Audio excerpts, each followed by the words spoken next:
ገሃድ ማለት ምን ማለት ነው? የንብላው መጽሐፍ የጅብ መጽሐፍ ይላል። ያ ማለት ዝም ብሎ እንብላ የሚለው ምን ብቻ ነው ማለት ነው? ጅብ ብቻ ነው እንደዛ የሚለው። እኛ እንብላ አንልም። ገና ረቡዕ ነው። ማክሰኞ ይጾማል። አሁን ደግሞ በ2018 ረቡዕ ቀን ነው። ስለዚህ አሁን ገና የፊታችን ረቡዕ ነው። ስለዚህ ረቡዕ ነውና በዚህ ረቡዕ ቀን ምግብ መብላት ይቻላል ወይም ጾም ይቻላል ወይ? እርድ የሚባለው ከለቅዳሴ ከተወጣ በኋላ እንጂ ቀደም ብሎ ማታ ላይ አይታረድም። በዋዜማ ማረድ ማለት በጾም ማረድ ነው። በጾም የታረደ እንደመብላት ነው። ሰላም ጤና ይስጥልኝ። ወደ ቤተ ተዋህዶ ዩቲዩብ ቻናል ተከታታዮች እንደምን ዋላችሁ? እንደምን ላይ ሳደረሳችሁ? እግዚአብሔር የተመሰገነ እኔ በጣም ደህና ነኝ። ወደ ቤተ ተዋህዶ ዩቲዩብ ቻናል ተከታታዮች እንግዲህ በየአመታቱ በየጊዜው በየዘመናቱ ሁልጊዜ ጥያቄ የሚያስነሳ ጉዳይ አለ። ይህም ገና በዓል ገሃድ አለው ወይስ ገሃድ የለውም ለሚለው አንደኛ መልስ ይዤላችሁ መጥቻለሁ።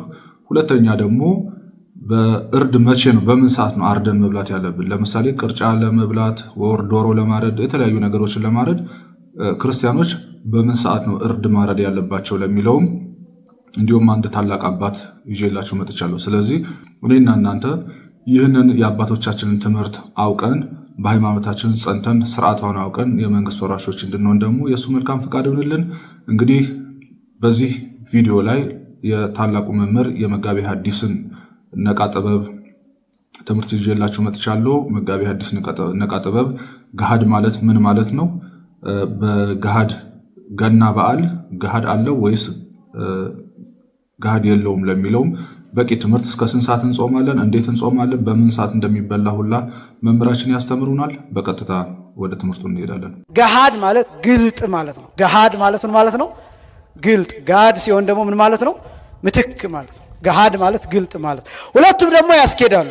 ገሃድ ግልጥ የሚለው የጥምቀትም የገናም ገሃድ የሚባለው ለምንድን ነው ቢባል መገለጥን የሚያሳይ ነው። የምንን መገለጥ የሚያሳይ ነው ቢባል ክርስቶስ በስጋ መገለጡን ልደቱ ያሳያል። ከዚያ ደግሞ በዮርዳኖስ መገለጡን ያሳያል። ጥምቀትም እንደዛው። ጥምቀት ራሱ እንዳውም ኤጲፋኒ እየተባለ ይጠራል። አስተርእዮ ማለት ነው፣ መገለጥ መታየት ማለት ነው። እና ገሃድ የሚለው ግልጥ ማለት ነው። ክርስቶስ በስጋ መገለጡን የሚያሳይ ስለሆነ ገሃድ ብትሉ ችግር የለው። ጋድ ግን ዋናው ቃል ግን ጋድ ነው። ጋድ የሚለው ምንን የሚያሳይ ነው ቢባል ስለ ጾም ፋንታ የገባ ቀን ማለት ነው።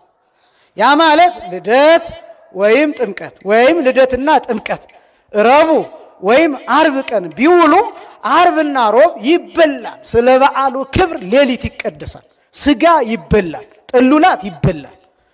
ከቅዳሴ በኋላ ማንኛውም ሰው ወደ ቤቱ ሂዶ ያለውን አርዶ ሽሮም ይሁን ምንም ይሁን ያንን መብላት ይችላል። ረቡዕም ቢሆን አርብም ቢሆን ጥምቀትና ልደት ብቻ እነዚህ ሮብና አርብ ቢውሉ ይበላሉ። ዝም ብሎ ግን አይበላም። ተተክቶ ተጾሞ ነው የሚበላው። አያችሁ፣ እቺ ቤተክርስቲያን የንብላው መጽሐፍ የጅብ መጽሐፍ ይላሉ አባቶቻችን ሲናገሩ። የንብላው መጽሐፍ የጅብ መጽሐፍ ይላሉ። ያ ማለት ዝም ብሎ እንብላ የሚለው ምን ብቻ ነው ማለት ነው? ጅብ ብቻ ነው እንደዛ የሚለው። እኛ እንብላ አንልም። ይሄኛውን እንጹም፣ ይሄኛውን ከሻር ነው ለዚህ ፋንታ በዚህኛው ቀን እንጹም ብለው ሊቃውንት ወስነው ነው። ስለዚህ ረቡዕና አርብ ቢውል በምትኩ ማክሰኞና ሐሙስ ይጾማሉ። ስለ አርብ ፋንታ ሐሙስ ይጾማል። ስለ ረቡዕ ፋንታ ደግሞ ማን ይጾማል? ማክሰኞ ይጾማል። ጋድ የሚባለው መነሻ ሐሳቡ ከዚህ የተነሳ ነው። አሁን የልደት ልጨርስላችሁና አጠቃላይ ከጥምቀት ጋር አያይዤ እሱን ጨርሳለሁ። የልደት 44 ቀናት ብያችኋለሁ። ነገር ግን በዘመነ ዮሐንስ በ28 ልደት ስለሚከበር በዚህ ምክንያት ስንት ቀን ይጎላል? አንድ ቀን ይጎላል። ያ ማለት 44 ቀን የነበረው 43 ቀን ይሆናል። ለምሳሌ አሁን የምናከብረው ልደትን በ29 ነው። 28 ራሱ ይጾማል። 28 ራሱ ስለሚጾም 44 ቀን ይሆናል። ችግር የለውም። ይሄ በ4 ዓመት አንድ ጊዜ፣ በዘመነ ዮሐንስ ግን በ28 ስለሆነ ምንበላው አንድ ቀን ያለፈ የሚመስላቸው ሰዎች ይኖራሉ። ይሄን የፍትሐ ነገሥት ትርጓሜ በተለይ የተመለከትኩት የእጅ ጽሑፍ የጥንት የፍትሐ ነገሥት ትርጓሜ ምን ይላል? ከሶስቱ ወንጌላውያን የሚሰበሰብ ሰዓት አለ። ከሶስቱ ወንጌላውያን በማቴዎስ ጊዜ፣ በማርቆስ ጊዜ፣ በሉቃስ ጊዜ በእነዚህ በሶስቱ ወንጌላውያን 44 ቀናት ይሆናል። ለዮሐንስ ጊዜ ግን ከሶስቱ ወንጌላት የሚሰበሰቡ ሶስት ሰዓታት አሉ። ስንት ሰዓታት አልኳችሁ? ሶስት ሰዓታት ይሰበሰባሉ። ጋድ የሚጾመው የጥምቀትም ይሁን የጋድም የገናም ቢሆን እስከ 12 ሰዓት ነው። ችግሩ ይሄ ነው እንግዲህ ማንግባባው እዚህ ላይ ነው። እስከ 12 ሰዓት። እስከ ስንት ሰዓት አልኳችሁ? እስከ 12 የሚያዘውን ነው የምላችሁ። አሁን ይፈጸማል አይፈጸምም፣ እንጾመዋለን አንጾመውም፣ እሱ ሌላ ጉዳይ ሆኖ አፈጻጸሙ ያው እንደምታውቁት ሀገራችንም ቤተክርስቲያናችንም ያፈጻጸም ችግር አለብን እና አፈጻጸሙ ሌላ ጉዳይ ሆኖ እስከ ምሴት ነው የሚለው ጋዱ። እንዲያውም ላንብላችሁ ስንክሳሩን ጥር 10 ላይ እንዲህ ይላል። የልደትንም የገናንም አንድ ላይ በስመ አብ ወወልድ ወመንፈስ ቅዱስ አሐዱ አምላክ አማእስሩ ለጥር በዛቲ ዕለት ሰርዑ አበዊነ መምህራነ ቤተክርስቲያን ለቀደሙነ ሊቃውንት አበይት ከመ ይጹሙ ኩሎሙ መሃይምናን እስከ ምሴት ይላል።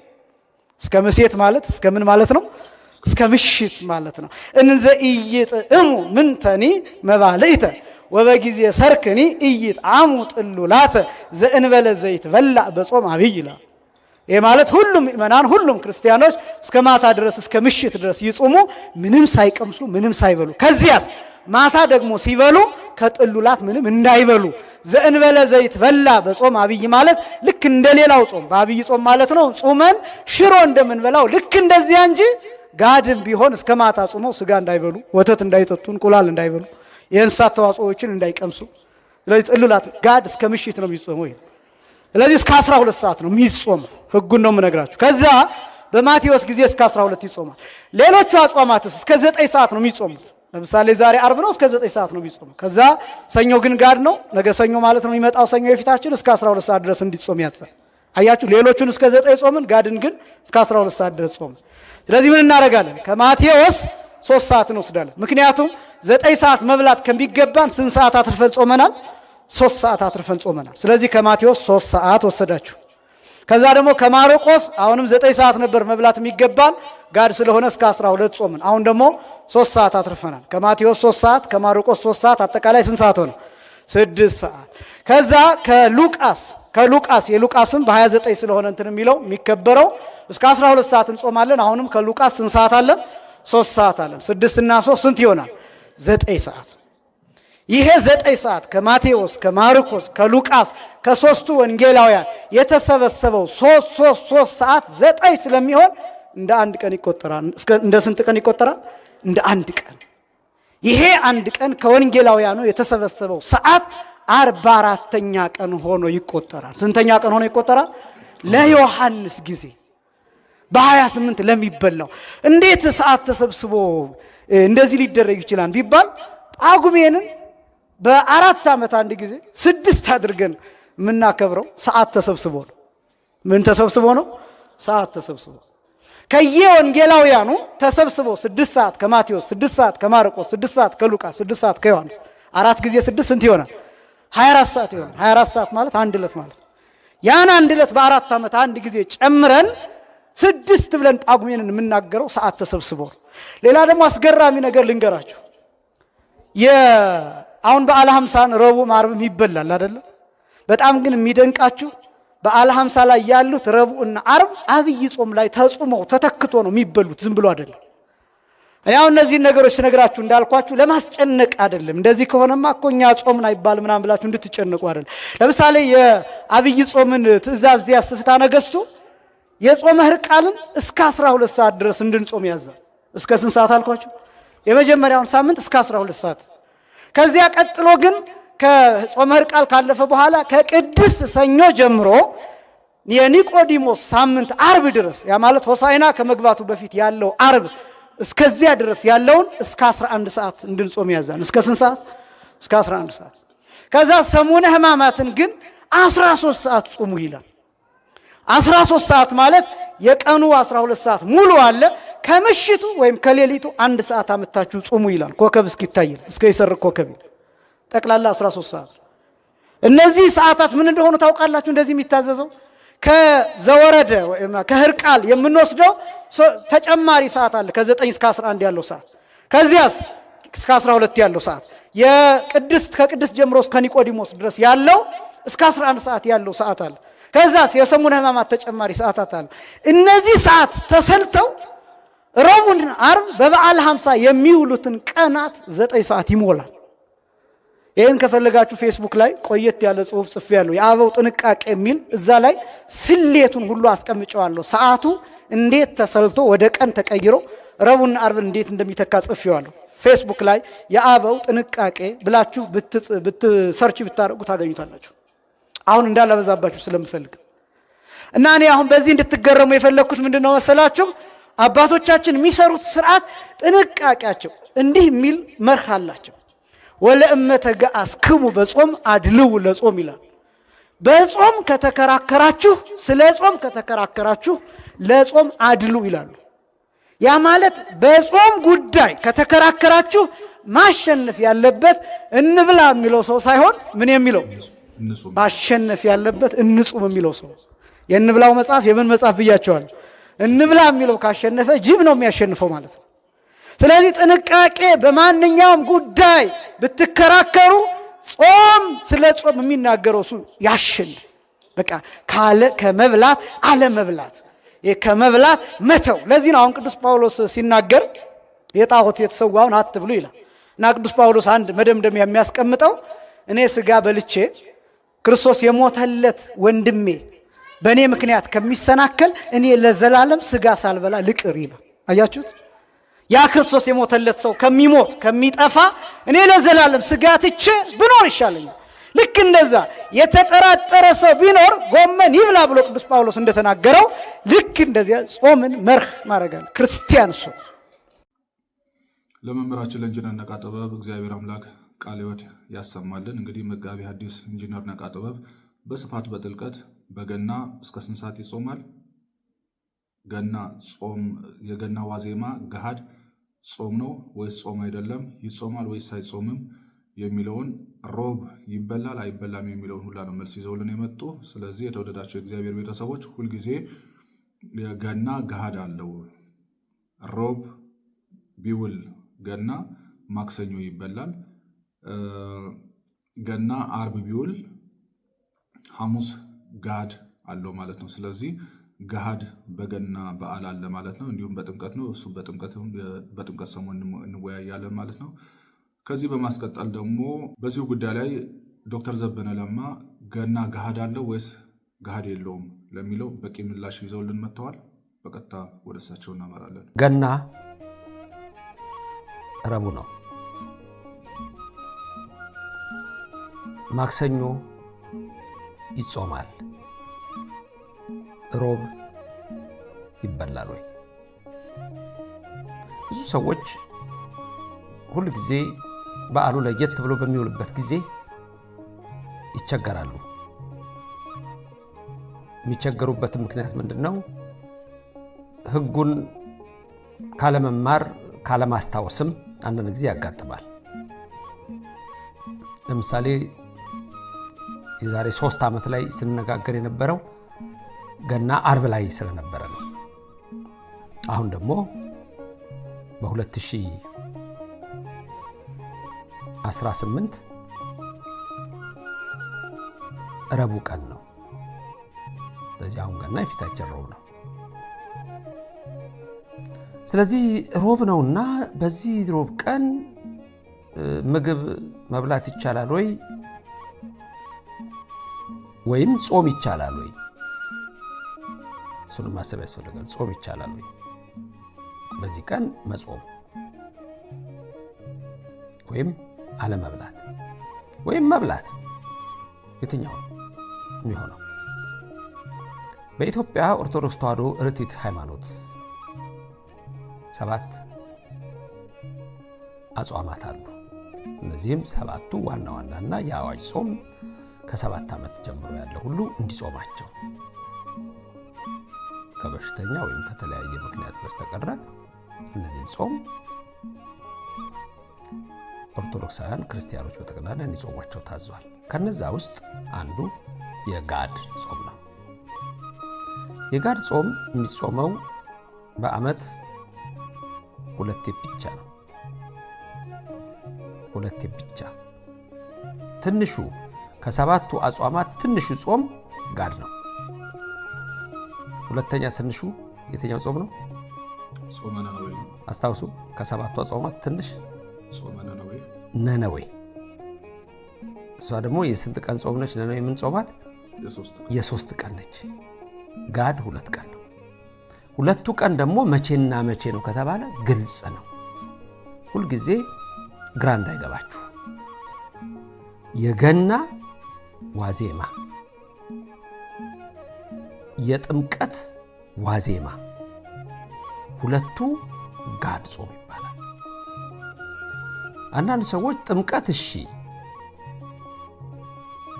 ገና ግን ከሱ ኋላ ያሉት ዕለታት በጠቅላላ ጾም ስለሆኑ ምን ማለት ነው ብሎ ጥያቄ የሚያነሳ ሰው ይኖራል። ጥሩ ጥያቄ ነው። ልክ ነው።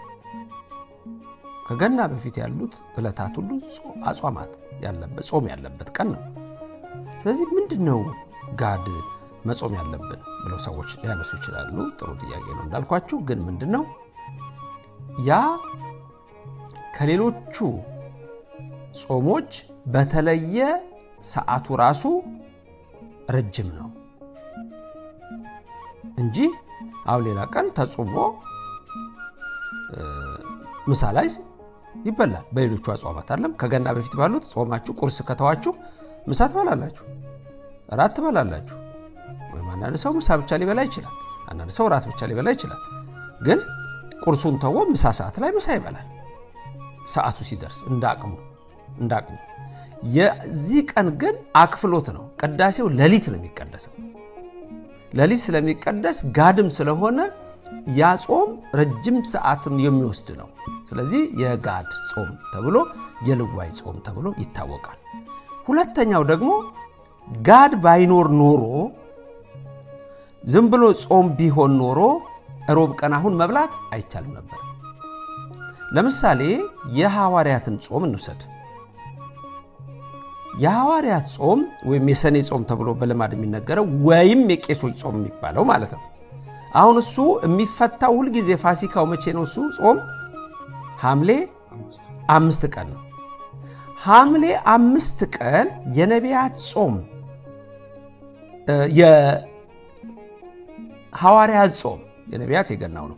የሐዋርያት ጾም ተጾሞ ወይም የቄሶች ጾም ተጾሞ የሰኔ ጾም ተጾሞ ሐምሌ 5 ሮብ ቀን ቢሆን ልክ አሁን እንዳሁኑ ገና ሮብ ቀን ቢሆን ይበላል አይበላም?